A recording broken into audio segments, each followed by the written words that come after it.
বাড়িতে আসলাম। আমাদের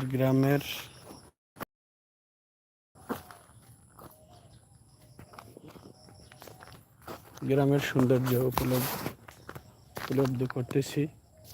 বর্ষার সকাল, কত সবুজ, মাঠ ভরা। দেখুন, কৃষকের কাজ শেষ, এখন রোয়া হয়ে গেছে। ধান এর জন্য প্রস্তুত করা হচ্ছে। আমাদের কৃষক বাংলাদেশের গর্ব। আমরা কৃষিজীবী,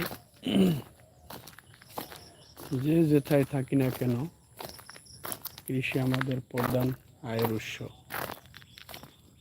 দেখুন, ফজরের নামাজ শেষ করে আসলাম, একটু হাঁটাহাঁটি করলাম।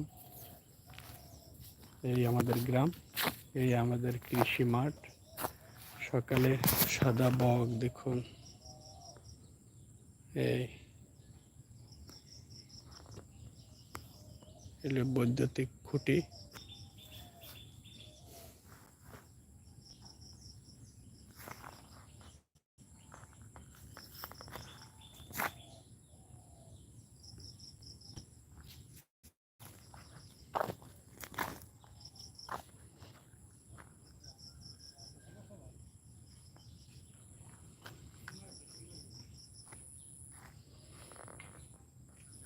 তো মর্নিং